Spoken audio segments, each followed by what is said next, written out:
உள்ளுக்குள்ளே பயம் எப்பவுமே ஓடிட்டே இருக்கும் ஆண் மனசுல. ஏன்னா என்ன பண்ண போறோம், அடுத்து என்ன ஆக போகுது, நம்ம லைஃப்ல நம்ம கூட ஒரு பொண்ணு இருக்கு, நம்மளுக்கு ஒரு குழந்தை இருக்கு, வாழ்க்கையில எப்படி வீடு கட்டுறோமா, அது பண்றோமா, பணம் பத்துமா, இப்படின்ற ஒரு பயத்திலேயே அவன் ஸ்ட்ரெஸ் ஆகுறான். அவங்க எந்த ஒரு விஷயமா இருந்தாலும் இமோஷன் ஆகக்கூடியது அவங்களுக்கு தான். மேபி அவங்க எக்ஸ்பிரஸ் பண்ணாம இருக்கலாம், but they are very emotionally vulnerable. And அவங்க சொன்னாங்க ரொம்ப ஃப்ரீ மைண்டா இருக்காங்க ஆண்கள்லாம், எதுவுமே டேக் இட் ஈஸின்னு எடுத்துப்பாங்க அப்படின்னு சொல்லி. இந்த ஃப்ரீ மைண்டா இருக்கிறது அப்படின்றதே ஆண்களுக்கு இல்ல. அது வேணா வெளி தோற்றமா இருக்கலாம், பட் தேர் வெரி ஸ்ட்ரெஸ். ஆரம்ப கட்டத்துல அவன் ஜாலியா தான் இருக்கான், அவனுக்கு இந்த பயம்லாம் கிடையாது. ஒரு லைஃப்ல எல்லாருக்கும் ஒரு யூ டர்ன் இருக்கு. அந்த யூ டர்ன் டயத்துல மட்டும் அவன் அந்த பேஸ கிராஸ் பண்ணுவான். அதுக்கப்புறம் திரும்பவும் பழையது predominantly he is happy. அவன் ஹாப்பியா இருக்கான் அப்படிங்கறது ஒரு மாயை. அவன் ஹாப்பியா தன்னை காமிச்சுக்கிறான், அவன் ஹாப்பியா தன்னை ப்ரொஜெக்ட் பண்ணிக்கிறான்.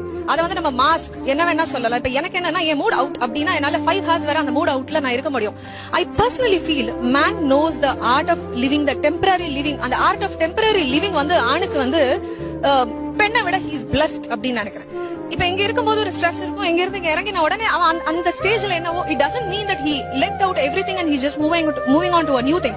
He just pass it, he break it, he put a pause there and he goes there and again he comes back to this stage. இதே பொண்ணு நான் காலையில சண்டை போட்டா ஈவினிங் 9 மணி வரைக்கும் எங்களுக்கு அந்த தாட் உள்ள இருந்துகிட்டே இருக்கும், அந்த நமிச்சல் இருந்துட்டே இருக்கும். ஆனா அப்படி இருக்க மாட்டாங்க.